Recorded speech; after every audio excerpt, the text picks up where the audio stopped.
All hobbies are icebergs. What may appear to be light and carefree on the outside turns out to be a leviathan as you peer beneath the surface. Today, on Jackson's Warfield, I invite gaming greenhorns and cardboard connoisseurs alike to join me as we dive to the deepest depths of the board gaming hobby. Let me show you what this hobby has in store before you're crushed underneath 10,000 PSI playing cards in your cardboard carbon fiber submersible.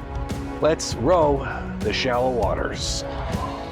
Despite what I just said, we're actually going to start with the surface because usually that's the first layer of an iceberg chart, and the tip top of the iceberg for board gaming is, of course, Catan is the most rated game on Board Game Geek. Designed in 1995, originally the Settlers of Catan has been the introductory point for thousands, if not millions of players into the board gaming hobby. While the game isn't perfect, and a lot of people complain about the dice rolling, you can't deny the impact it's had on the culture, as it has been referenced even in places, for example, as the University of Tennessee basketball team as something that their team does. People new to the hobby might be surprised, though, that there is a lot more to the hobby than just Catan. Catan is technically a gateway game, but there are other gateway games that give you a taste of what the hobby has to offer. Games like Ticket to Ride and Carcassonne served this function for many years. The idea behind a gateway game is it is easy to learn, relatively quick to play, and significantly more fun than games like Risk and Monopoly. While there may be some debate on what technically is a gateway game, it's nonetheless a necessary function. Some people have no idea about the board gaming hobby. At a Work Spirit Committee meeting, I once recommended having a game night, and someone commented saying, well, what, are we going to play The Floor is Lava next? People have no idea. Gateway games give people an idea. One of the first mind-blown moments you'll experience in the board gaming hobby is the first time you have fun playing a cooperative game. Almost all mass-market games are competitive games where one person will come out the winner, and usually people will be eliminated and have to watch for the second half of the game as you play it. Cooperative games, everyone wins or loses together. People will be responsible for their portion of the game, and everyone has to work together in harmony to be successful. Now, cooperative games are prone to what's called the quarterbacking problem, where one person who knows the game better than everyone else tells them what to do. Well, of the first cooperative games that you play are prone to this, such as Pandemic, the granddaddy of all cooperative games, but it's undeniably a major factor of modern board games.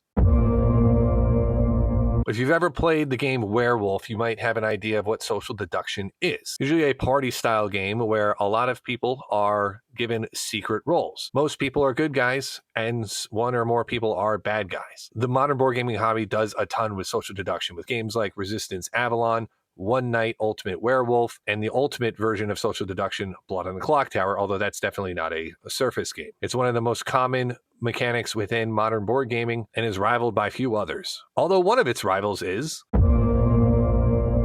deck building, is where you build a deck of cards throughout the course of a game. It's a fun engine building mechanic that's very satisfying. The most famous deck building game is Dominion, although many games have followed it, and many games have incorporated aspects of deck building into larger games, as you could say that Dominion is really more of a mechanic than a complete game. But it's fun, and if you really just look at modern board games, deck building is here to stay. And I am distinguishing deck building from deck construction, which is more common with this other type of game. There are some hobbies that are not technically board gaming, but are inextricably linked, and one of those is trading card games. The most popular trading card games are the Pokemon trading card game and Magic the Gathering. And the fact that I said it in that order speaks more to the level of popularity today than it does anything else. These games, you buy booster packs and build your own decks to go compete. These games are bigger than all of board gaming put together, especially when you look at the amount of YouTube traffic that goes to those channels. And to be honest, a lot of the hobby is just the collecting aspect and chasing rare cards. We're not going to talk too much about other trading card games throughout the course of this video, but it's important because these games are going to be very prominent when you stop by. An FLGS, or a friendly local game store, is a store that specializes in selling games. These stores will often have much deeper selections of board games than anything you would find on the shelves of Target or Walmart or Barnes & Noble, although Barnes & Noble is pretty good. I mentioned Magic and Pokemon partially because they make a lot more money for these local game stores than board games will, because people will spend an absurd amount of money getting booster packs and trying to keep up with the meta with trading card games. So you can't be involved with board games and not be aware of the TCGs at least, or just always kind of notice them. But friendly local game stores are the best places to shop for games, And if you like to have a place to play games, they often provide that as well. A big decision you often have to make is whether or not to pay close to full price for a game at a local game store or whether to buy games online at about a 20% discount. And if you want local game stores to exist, you may want to lean towards buying them in person. Very often you'll see employees playing games after hours, which does bring into question whether or not people are starting these game stores with the intent of making money versus with the intent of just being around gaming all the time. But as long as they exist, I mean, I'm not complaining. Seems like they are well staffed. They have, workers, and these workers are there voluntarily. Along with cooperation, deck building, and social deduction, you also have worker placement, placing little, often meeples on spaces on a board that designate what you're allowed to do. It's really an action selection mechanism, but what you do when you select an action is you place a worker. This is a very common mechanism and is also a more common mechanism with games that are a little bit harder to learn than some of the gateway games and perhaps cooperative games that you've tried when you first started in the hobby. But it's a lot of fun and provides, well, let's be able to say, a crunchy feel to a game, which means you have to think about things a bit. There's another section of your local game store that isn't dedicated to trading card games or to board games, technically speaking. It's for role-playing games, and the role-playing game that everybody knows about is Dungeons & Dragons. Dungeons & Dragons is less about playing a game on a board and is more about storytelling. You will have one player as a dungeon master telling players what choices they have to make in a game, and will tell them what happens after they make those choices. And they use the characters and scenery on a board to help tell that story. It is in this way very different from a board game. I only hope that board gaming inspires the same amount of product placement in a television series as Dungeons & Dragons did with Stranger Things. Many modern board games come with expansions, where you buy add-ons to games that you already have. Expansions are very common with board games, although you typically not find expansions when you're just shopping for games at Target or Walmart or even Barnes & Noble, because I think a lot of people will be confused and accidentally buy expansions for games that they don't have the base game of, and thus they thought they were buying a board game, and it's really just an expansion for a game. Buying expansions is also addictive, and it's very common for board gamers to buy expansions just to kind of have them, even if they may never actually play the expansion. I'm definitely not just talking about myself here, though. There are a lot of people like this. That wraps up the surface. Now we spent a little bit more time in the hobby.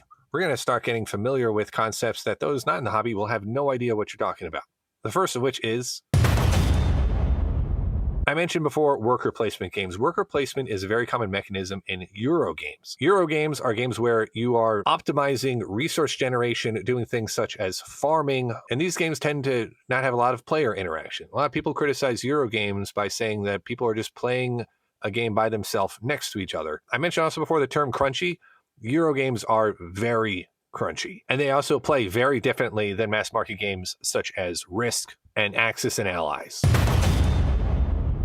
A name that was undoubtedly coined by a snooty German was Ameritrash, which refers to thematic games tending to have a lot of luck and dice rolling and are generally made in the United States. A lot of people don't like the term Ameritrash, and you'll hear people throw around names such as Amerithrash as in a mild attempt to try and uncoin the name, but it's kind of stuck at this point. If you like games with a lot of conflict and winning and losing hinging on the roll of dice, you'll enjoy Ameritrash games. There is a place where Euro games will be much more highly rated than Ameritrash games. A location where everything gets rated. There is a website/database for board games, and it's BGG, or Board Game Geek. This is where you'll see the unofficial top 100 games of the board gaming hobby, as rated by Board Game Geek users, which, to be fair, isn't exactly the average consumer of all games ever. Board Game Geek allows you to log plays of board games, keep your collection updated, to rate the games, and it's a big enough deal that there will be a lot of controversy when the number one game of all time changes, such as when Brass Birmingham took over for Gloomhaven. Thankfully, it finally has an app after for a long time there was no app for Board Game Geek. And Board Game Geek also has sister sites, including one for Dungeons & Dragons isn't the only tabletop RPG out there. You have Pathfinder, although Pathfinder is kind of based on Dungeons & Dragons, and Call of Cthulhu, which is an H.P. Lovecraft-themed role-playing game. You have Tales from the Loop, which really leans into the 80s childhood Stranger Things kind of a vibe. But there are tons of tabletop RPGs out there. As you get deeper into the board gaming hobby, you become more aware of them, and you may want to give some of them a try, as again, there is a lot of overlap between RPG players and board gamers. This is also true for the other hobby that we've talked about that's tangential to board games. Beyond Pokemon and Magic the Gathering, you have other trading card games, such as Flesh and Blood, Lorcana, and games that have gone by the wayside in the past. A lot of these games have loyal followers, but not many games have stuck for as long as Pokemon and Magic the Gathering have. Yu-Gi-Oh! And Digimon are maybe two exceptions to that. Now, a concept that came from the world of TCGs that also applies to board games is something you'll be familiar with at this point in the hobby. The designers of Magic the Gathering have 3 avatars that they use when thinking about different Magic players. And these avatars work also for board games. You have Timmy, who wants to do cool things in a game, like come up with giant attacks and things like that. Johnny, who wants to win, but wants to win his way with a deck that's going to be somewhat unique and a flair of his personality. And Spike, who just wants to win and doesn't really care about anything else. Board gaming really leans more towards Timmy and Johnny, although there are spikes in the hobby as well. Spikes are going to like games where who wins is largely going to be based on skill. Johnny's will like games that are a lot of thematic variety, and Timmy's will like games where you can just kind of do cool stuff. So it's worth keeping in mind, especially if you go to game nights and you're finding that your game suggestions aren't always landing with the crowd that you're in. You might be busting out a Timmy game amongst them all have spikes, which doesn't usually work. The Dice Tower Group, led by Tom Vassell, is a group of board game reviewers and pretty much everything board games kind of people that have a YouTube channel that I'm pretty sure reviews more than one board game on average per day. Basically, every game ever made will ultimately get reviewed by the Dice Tower. The Dice Tower hosts conventions and is heavily involved with every aspect of the board gaming hobby, and is probably the largest media group that you will find. And they've made so many top 10 videos on YouTube that you could probably just make a hobby out of just watching their top 10 videos, which is something I kind of did when I was first getting into the hobby and exploring the shallow waters. And if you're going to watch their videos, you're going to want to buy games, right? Which means that you're going to need... Kallax refers to a certain style of IKEA shelf that works perfectly for storing board games. When you first see people refer to Kallax, you might have no idea what they're talking about, but it's everywhere. And I can vouch for this. They're the best shelves to use to store board games because their square shelves are good for fitting weirdly shaped games, for carrying a lot of weight on their shelves and not bowing, and then also not being so wide so the games are going to fall over. Allows you to store the games mostly vertically. With board games, storage is key. Board games can't just be stored digitally. Can they? You'll find a huge number of board game adaptations in mobile games these days. And a lot of times these games are actually better as apps because you don't have to do as much setting up with the pieces. At the very least, board game apps are great for learning games. And you'll also find apps that will actually support your playing. For example, Sidekick helps you run a game of Scythe. Some games will come with apps and you have to use the apps to actually play them, such as Unlock games or Chronicles of Crime. And you will find that there are some games that you may never play the physical game again because you prefer the app. And for a lot of people through the ages, it is the best example of that. Board game apps can be a lot of fun, even if they are technically video games. And the whole point of board games in some ways is just get off a screen. Board game apps also tend to be a lot cheaper than board games. Kickstarter has become synonymous in the board game space with crowdfunding campaigns, even though GameFound has arguably surpassed Kickstarter as the best location to find new board games that are in the crowdfunding stage. One of the biggest drivers of the growth of the board gaming hobby in the late 2010s was Kickstarter, as you had a number of huge Kickstarter campaigns for games that otherwise would have never been produced by major publishers. Usually when you buy a game on Kickstarter, you're buying way more with the game than you really need to, because they will throw in a bunch of expansions, and they're usually setting up this Kickstarter before the game has been really tested. The games aren't always that great, but sometimes they are great. But if you don't want to spend an irresponsible amount of money on games, have you ever added a $20 item to your cart to reach the free shipping threshold and thus not have to pay the $8 for shipping? That's what board game shopping tends to be like. After all, we're all super logical and you have to spend money to save money, right? There are a lot of deal hunting forums such as Board Game Geeks forums or the Board Game Deals subreddit. There's a lot of websites like Board Game Prices where you can actually see where the best deals are for different games. Deal hunting is a big part of the hobby, especially around Black Friday time. And it's also an important thing to look at because sometimes companies will order too much of a game and then games will go on clearance and you'll get games that you never would have expected for only a few bucks. Somewhat related to role-playing games are campaign games and the associated legacy games. There are a lot of board games now that are set up for you to play over the course of a story. And these games are different than role-playing games because you still have the tighter rules of board games and you don't require a dungeon master to go through the campaign. Legacy games are a twist on that, where you will actually make changes to the game itself that you're playing. For example, by putting stickers on a board, ripping up cards, things that you would never normally do to the board game now become part of the game in a legacy game. Some of these games can be played more than once, and others can only be played through once. But legacy games were a huge hit, especially after the release of Pandemic Legacy in 2017. If you want the ultimate legacy game, Gloomhaven is one of the few games that deserves its own spot on the iceberg. Gloomhaven was the longtime #1 game on Board Game Geek, and rightfully so. The game came with a 50-hour campaign where you had your own miniatures where you level them up and then actually retire them during the course of the campaign and pick new characters to replace them with. It was almost impossibly designed by like one person. Isaac Childress just designed this. I have no idea how he did such a good job with it as his like maybe second game he ever designed. It's a modern marvel. You'll talk to a lot of people will have played through the entire Gloomhaven campaign, and there are now other versions of Gloomhaven, such as the Jaws of the Lion prequel, which helps you get into the system, and Frosthaven, which just takes Gloomhaven and keeps going. I wanted to include this here partially because my channel is heavily focused on the Lord of the Rings living card game. But living card games are deck construction games, not to be confused with deck building games, that don't require booster packs. The Fantasy Flight games came up with the model in the early 2010s, or actually may have been around 2008. And they do make up another almost sub-hobby within the hobby itself. And it's one of the many hobbies you'll see if you ever take the time to visit. Gen Con is to board games as Comic-Con is to, nerd pop culture. Gen Con is one of the biggest events of the year for the releasing of new board games, of having board game tournaments, and totally nerding out on games. It is the #1 convention. Most people outside the hobby haven't heard of it, but once you're into the hobby, many board games fans will want to make the pilgrimage to Indianapolis when Gen Con comes around. And one of the other things you'll find when you go to Gen Con, as you get into board gaming, you'll start noticing that there's another moneymaker at your friendly local game stores. You'll see this word Warhammer everywhere. And there are some Warhammer, and specifically Warhammer 40,000 themed board games out there, such as Space Hulk and Forbidden Stars. But Warhammer 40,000 is technically a tabletop miniatures game, which means that you don't really have a board. At least you don't do anything with the board. The game is instead all about building an army of miniatures and having battles on tabletops. And you could just as easily have a tabletop with soda cans as you would an actual board that looks like it'd come from a board game, which is partially why it's not really a board game. But it's another hobby that has a lot of overlap with the rest of board gaming and also leads you into...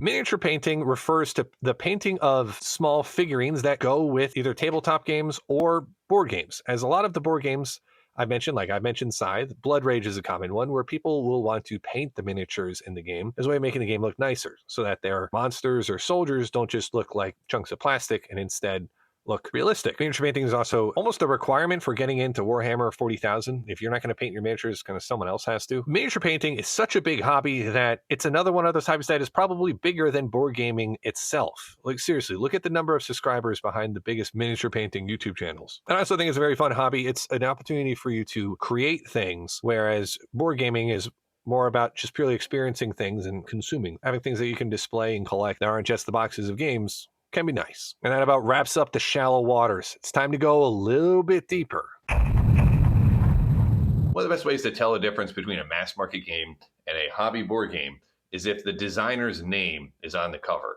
You'll immediately notice names like Reiner Knizia, Vlada Kovatel, Matt Leacock. And as you get deeper, Martin Wallace, Uwe Rosenberg, and Vital Lacerda. Yes, some people get to the point of where they talk about board game designers as if they're different grape vintages and wines or something. I don't know, at least that's what it kind of sounds like. There are other aspects of the hobby that will make you seem like a board game snob.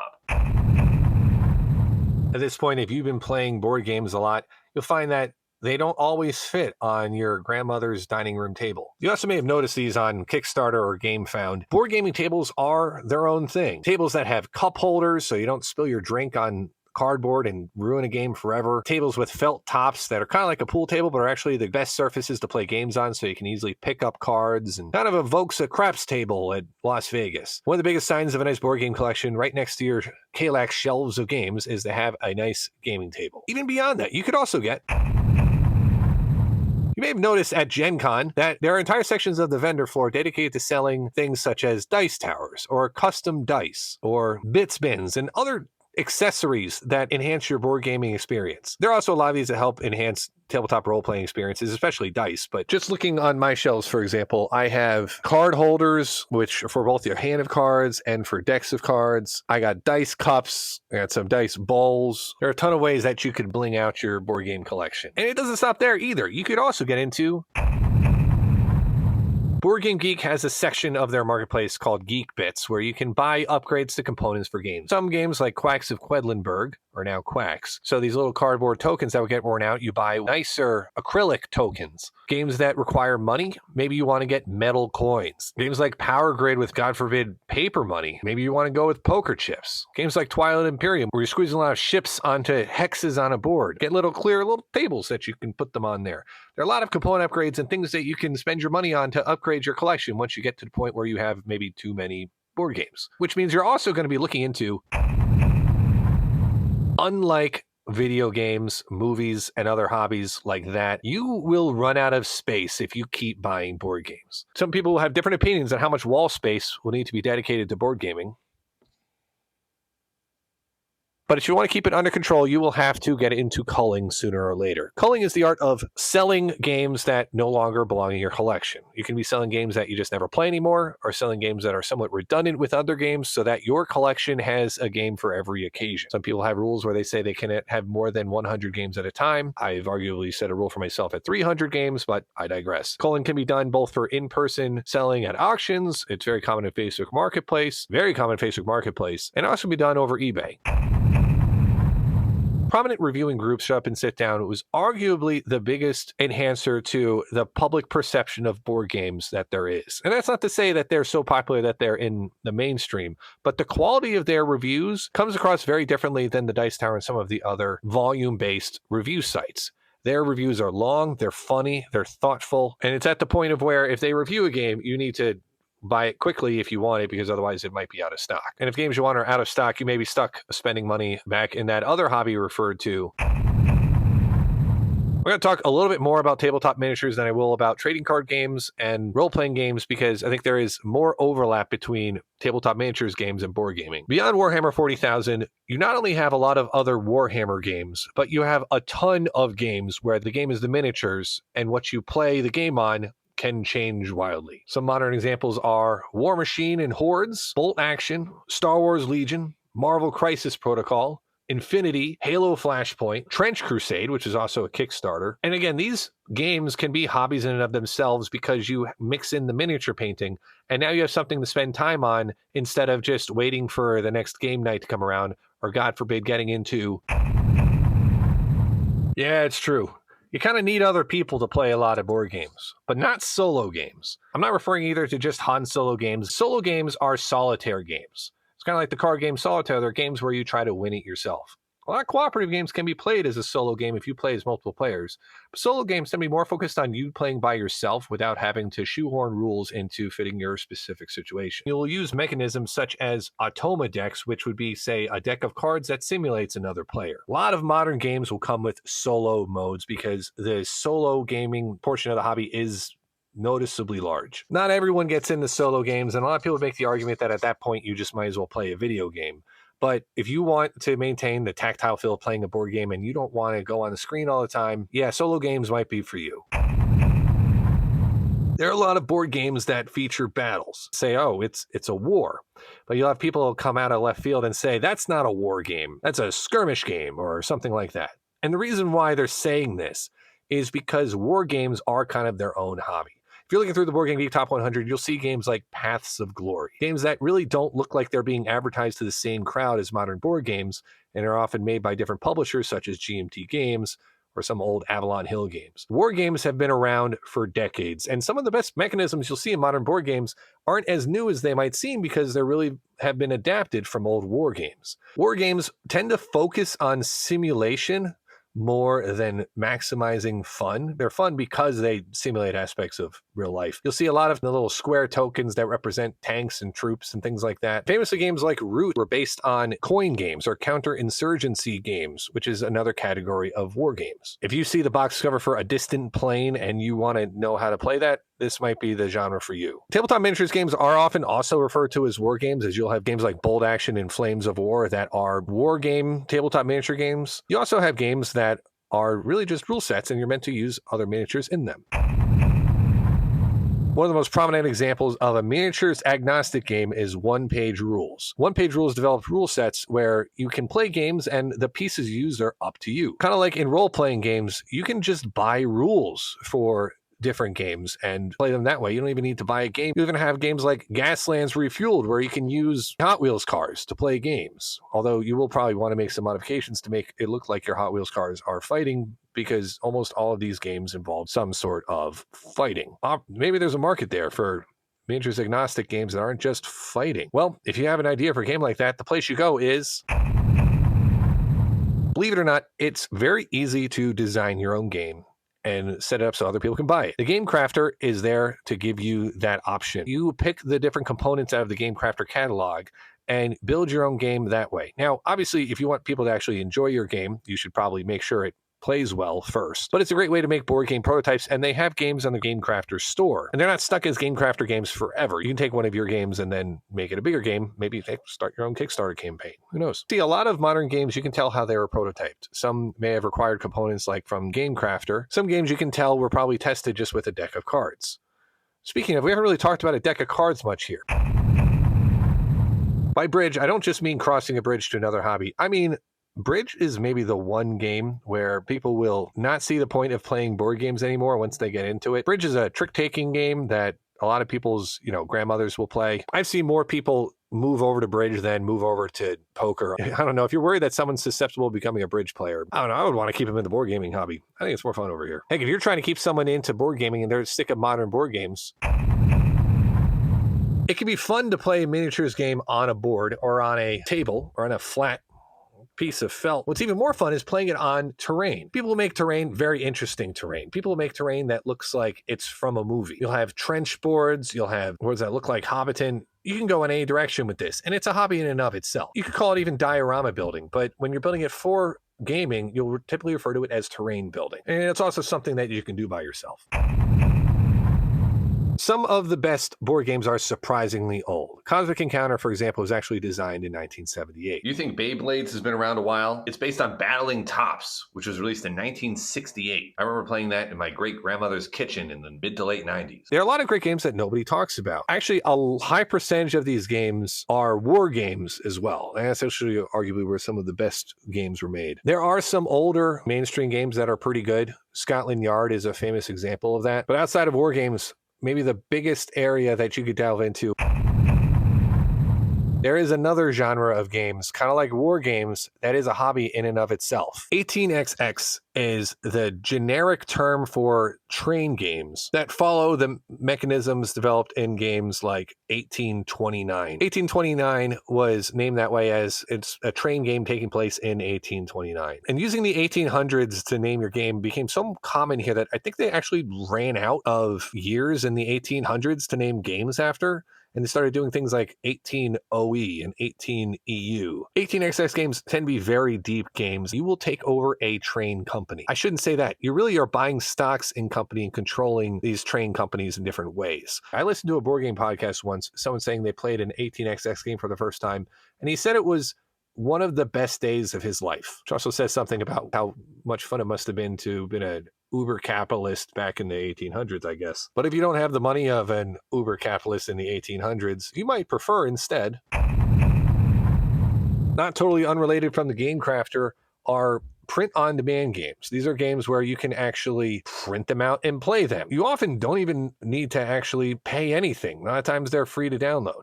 You can use also websites like MB Print, do this printing. Maybe the most famous print and play game is Sprawlopolis. You also have the game Tiny Forming Mars. All put a link in the description for a list of print and play games if anyone wants to take a look at that. There isn't one print and play game that has kind of taken off and become like the greatest one ever, but some card games actually start as print and play games. Now it's time for us to go even deeper as we plunge into the mysterious fathoms of the board gaming hobby. What we're going to talk about going forward is a mix of drama and some of the more niche games. And one of these games I've actually glossed over is it was the biggest Kickstarter in history. Arguably based on the Eclipse arc of the manga Berserk, Kingdom Death Monster grossed $12 million through its Kickstarter campaign, which is a number that even the most successful, more mainstream taste games will struggle to touch. Kingdom Death Monster had gruesome but highly detailed and high quality miniatures and was a notoriously difficult game to play as you're basically just in the middle of nowhere with giant monsters coming out of the woodwork just destroying you. I've heard also that playing the game, your equipment's more valuable than your actual survivors because your survivors just die so much. Apparently more Berserk games are on the horizon, but it's doubtful anything will capture the imagination of gamers the way Kingdom Death Monster did. But on the topic of things getting brutally murdered, after over 30 years, Warhammer Fantasy was making very little money for Games Workshop. And what Games Workshop decided to do as a publisher was to reboot the game. So how did they do this? Well, they took the story and they basically ended it. Bad guys won and the universe was kind of exploded and replaced with the Age of Sigmar universe, through which Game Workshop would start releasing models that they could actually trademark and weren't just generic names like elves and goblins, and start having units that were kind of like the Warhammer 40,000 Space Marines that could be just the money makers of the game. This was a very ham-fisted way of ending an entire setting. I don't know if I've ever seen anything quite like it. People still talk about this almost 10 years later. If you want to find people that have opinions on the end times, one of the best places to find them is Gen Con isn't the only board game convention out there. You have the big ones, such as PAX East and PAX West, which the board gaming aspect or tabletop gaming aspect of the convention is a smaller piece than the video gaming side. You do also have PAX Unplugged in Philly every year, but you'll have tons of other smaller conventions. As you start getting smaller, you have Dice Tower conventions, but you also start having local conventions, even get-togethers that are arguably not even conventions. You look on the Board Game Week website, there are hundreds of conventions every year. Some of them virtual, actually. But if you try hard enough, you can find people that will actually play almost any game with you. They're out there. You can also find war game conventions where you'll play out these simulation style war games. And to put it in perspective, I heard of a time once where a D-Day simulation was taking place. And it took place over the course of 2 days during the convention. For those keeping track at home, that means that the simulation of D-Day took longer than D-Day did.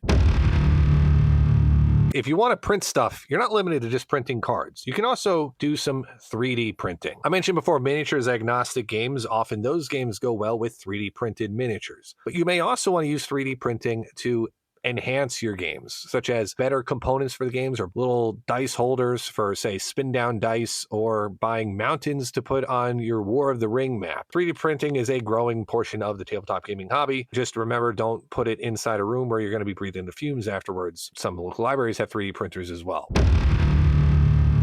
I mentioned before Euro games. Euro could have just been German games. See, modern board games, including Catan, largely came from the German board gaming scene of the 80s and 90s. And before the internet was big, you had to kind of go to Germany to get these games. There is a reason why Germany had its own style of board game that was different from the American, dice rolling battle game. And it comes back to World War II stigma. Historically, German games tended to avoid making games about conflict. And understandably so. And as a result, you had a lot of games that were thus about farming and things like that, which is really where Euro games come from. And it's about this point in the hobby that you begin to learn that. Given that that's the case, that's why I personally don't mind the term Ameritrash. But if you do want to be competitive and not necessarily in a combative way,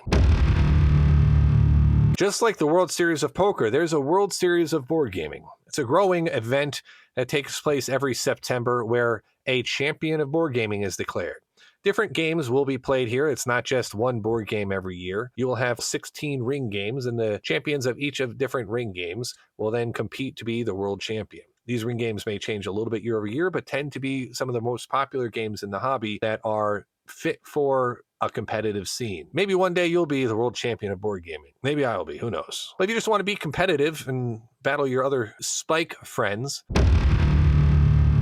while you might be familiar with board game tournaments at this point, and you've also probably spent some time around the nonstop Magic the Gathering tournaments that have been going on at your local game store, there's some interesting stories with board gaming competitive scene drama or tabletop gaming drama. There's the time when someone cheated during an X-Wing tournament, was actually streamed live while cheating, and then the opponent that he beat was not given a win. There's a time when you had people winning Keyforged because their strategy was to take very, very long turns and eventually bore their opponent to the point of where they just resigned. This is technically tabletop miniatures, but there was a time someone won a Warhammer match because he positioned all his units in a way where his opponent couldn't actually deploy anything on the board, which has a great picture that I'm going to put up on screen. So if you thought people would argue a lot about the rules and refereeing just in sports, well, no, it happens in board gaming as well. I'm going to talk now about one of my favorite stories in the history of board gaming.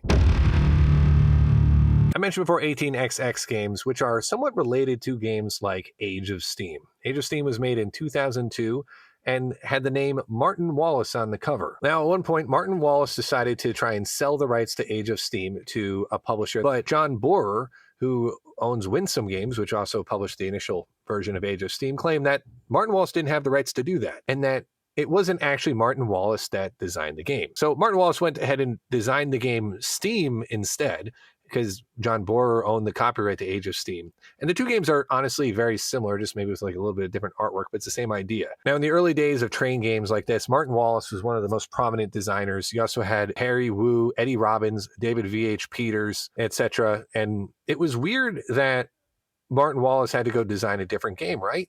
Well, it turned out John Borer actually designed Age of Steam under the pseudonym Martin Wallace. And it was actually John Borer the whole time. And you think that's weird.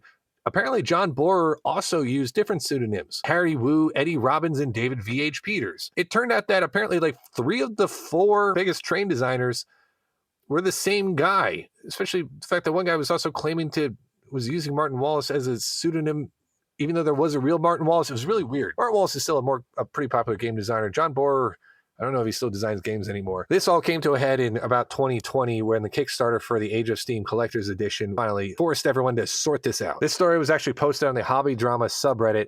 My favorite comment is from Pre-Nerf Infestor, where he says, "I feel like this would be like if Jay-Z and Dr. Dre had a fight about who wrote Still DRE. And in the process, Dre revealed that Eminem, Snoop Dogg, Nate Dogg, and 50 Cent are just him wearing prosthetics." It's pretty funny. Perhaps a bit less funny, though. I feel like I'm disproportionately mentioning Scythe in this video, but Scythe was largely famous for its artwork. And artwork was done by Jakub Rozalski, and it's a lot of farming with giant mechs in the background. It's cool. And there was controversy for a while, accusations that Jakub Rozalski would trace actual other artwork which is kind of like just plagiarizing it. Obviously, Jakub Rozalski claims that he hasn't actually done any tracing with his artwork. What he does is he uses artwork as references, and I'll put up one example here on screen. Now, I'm not an expert in knowing what counts as original versus not, but using references, I would think, is fine. And honestly, a lot of the accusations here are about using very generic things in paintings. But yeah, no, he's definitely using things. I don't know. I'll put it up here and let you decide what you think about this.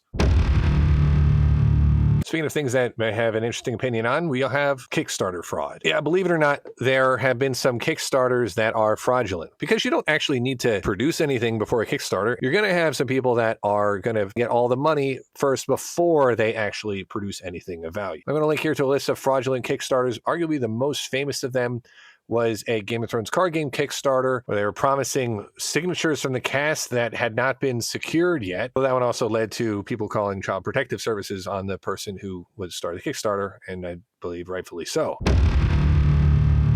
Well, this particular piece of drama is specific to role-playing games. It's worth mentioning here as it was that big of a deal. The Dungeons & Dragons open gaming license enabled game creators around the world to use Dungeons & Dragons rules to make their own spin-off style games, and they didn't have to pay Wizards of the Coast, the makers of Dungeons & Dragons, for their troubles. In 2022, Wizards of the Coast decided that they were going to try and revoke this license and make everyone pay them. And people didn't like this, and they eventually changed their mind. At least that's my understanding of the whole situation. Advanced Squad Leader is arguably the most prominent war game ever designed. A redesign of the original Squad Leader game it is famous for having a complexity rating of, I think, 4.74 on Board Game Geek. These rule books are extensive. Just to give a taste of how deep Advanced Squad Leader goes, I'm going to show an excerpt from the rule book. This is from like a starter kit. I mean, just like notice the font size here. Holy crap. All right, it's time to part now the mysterious fathoms, and we're going into the deepest depths. Things are about to get a little bit darker. The sun is tough to see from down here. Board gaming is not immune to political drama. And I'm not going to deep dive any one instance of this here, but I'll say that if you were to do the political compass meme for board gaming as a hobby in terms of what games people are drawn to, the compass might look something like this, although your results in the hobby might vary. It seems like every couple of months something comes up in the hobby. For example, the time Elizabeth Hargrave, the designer of Wingspan, criticized Gamelin Games for their depiction of women that turned out to just be a draft, but Board Game Geek went and still banned a bunch of people for commenting on it. And then there was also the time when board game designer Daniel Tascini on a live stream, I believe in 2021, used a word in Italian that starts with the letter N and doesn't really translate to that starts with letter N in English, but was close enough that he was dropped by Board and Dice, which is the publisher of Teotihuacan, one of his games. And he never backed down because he was like, this is a common thing people use in Italian. Anyway, a large portion, too, of the political drama in board games comes down to things like how female elves are depicted in fantasy rulebooks, where people generally falling on the side of, what the heck is this, versus, it's a fantasy thing. Get over it. FSM refers to female space marines. There's an ongoing thing that's, again, comes up every few months in Warhammer 40K. The debate of whether or not there should be female space marines.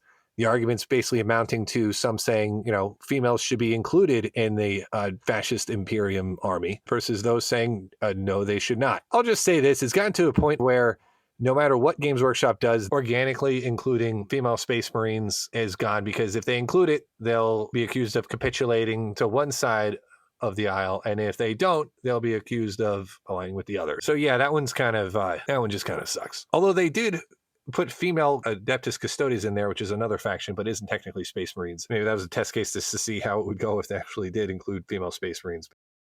Speaking of politicized, Gary Gygax was at least one of the original creators of Dungeons and Dragons, and he is kind of famous for making statements. Gary Gygax apparently was originally a Jehovah's Witness, but then at one point, I think it was in the 80s, maybe even the 70s, he made a statement that said, "Damn right I'm sexist," which I guess was in the context of someone saying that playing games was some problematic male impulse. He also made a forum post in the early 2000s with the statement, "I am a biological determinist." So again, you can imagine where that one went. So if you want to get some impassioned opinions, bring up Gary Gygax at your next tabletop role-playing game event. But definitely don't bring up... If you really dig deep through board gaming history, and some people have done that, you'll find that there have been games that have been banned for one reason or another. Often games are banned because of things such as, Nazi regalia. You also have some games that were made in questionable taste, such as the game Titanic. And Titanic, where you're trying to escape the Titanic as it's sinking. Obviously, you'll have some games with adult content. I'm not just referring to games like Dirty Minds or Headbands No Limits, which are silly games that are meant to stimulate interesting conversations. Games that actually have nudity and things like that, or at least cartoon nudity. Yeah, those are out there too. And a lot of them also get to the point where I'm not even going to mention them on the channel, but I'll also link to a link on Board Game Beef of banned games if you're so curious. More fun instead is to talk about, you like the idea of role-playing games. How about role-playing games with 50 or more people? Back before the pandemic, mega games were starting to become a thing. And Shut Up and Sit Down actually played a mega game, I think it was twice, playing the Watch the Skies game, where you go in groups of 4 or 5 and you represent the government of a country and simulating the world during the course of an alien invasion. You have your prime minister of countries, you'll have someone who goes to the United Nations. Some people will actually be representing the aliens. I think there is one where you had the deep ones start to come out. You even had the Pope. Someone's the Pope. And this is played out live. I've always wanted to do this. I haven't seen any of these in the United States since then. If anyone has seen this, let me know in the comments. Board game designer Phil Eklund, known for games like Neanderthal and PAX Renaissance and for co-designing PAX Premier First Edition with Cold World. He's famous for putting some interesting essays in his rulebook. Most famously in PAX Premier First Edition, we had one that was in defense of colonialism. You imagine this one went over well. His games, while leaning more into simulations, are more veering to these other ends of the chart than those who are typically shopping on Kickstarter. There's definitely something to be said about the tension between simulation and having fun in games. Obviously, history is very messy, and games that take place and reflect different areas of history have to be careful about being tasteful in doing so. Some games have had some problems with this. The game Mombasa, while being apparently a very good game, I haven't played Mombasa, featured criticism for its portrayal of African colonialism. That's also a common theme. I mean, like Catan dropped the settlers from its name. Games like Archipelago and Puerto Rico have had their own forms of criticism, for example, for the color meeples they chose to go with in the game. You have also more extreme examples, like the time AK Interactive we're going to start a game that was based partially on genocide. One of the areas, though, that has gone as deep into simulation as you could probably get. 1979's The Campaign for North Africa is an infamous historical war game where I don't know how this game doesn't have a complexity rating of Board Game Geek of 5.0. That makes me think that people are ratings bombing the complexity ratings. If you look at the board, it's extensive. I think this game was almost made as a joke. You need to get enough water for the pasta for Italian troops. Like, that's the depth it goes to. Checking now, the only games that have gone over 4.7 complexity ratings on Board Game Geek, because apparently Campaign for North Africa is 4.69. With any notable number of raters, you have some war games like Advanced Squad Leader. You have the Feudum Big Box. You have PAX Emancipation. Talking about, if there's a PAX in front of the name, you got to know what you're getting into there. The Phil Eklund kind of games. You also have Aeon Trespass Odyssey, which is going to run you $600 if you want to get that one. I know this is a bit on historical accuracy, not just on complexity, but to be fair, like, the world is complex. So the more historical games get, the more complex they arguably would get if they try to simulate it. But if this is all too much for you, if you don't want to burn your brain out trying to play games, there is a different thing to find that you will find at the end of the board gaming iceberg, the deepest of depths. We talked a little bit before about terrain building, and a lot of the things you'll find in terrain building actually will come from the miniature railroading hobby. And what you do in that hobby is you basically just build railroad layouts. And you don't play it, you don't try to win, you just put your railroads out there, and you just sit back and watch and reflect on your life in the board gaming hobby. All the wins, all the losses, all the mistakes wash away as the clickety-clack sound of dice is replaced by the clickety-clack of a railroad track. Thanks for watching. If I missed anything on the iceberg, let me know in the comments. And if you want to see more videos like this, be sure to subscribe. You can support the channel directly by becoming a member. I'm Jackson Warfield, and I hope to see you in the next video.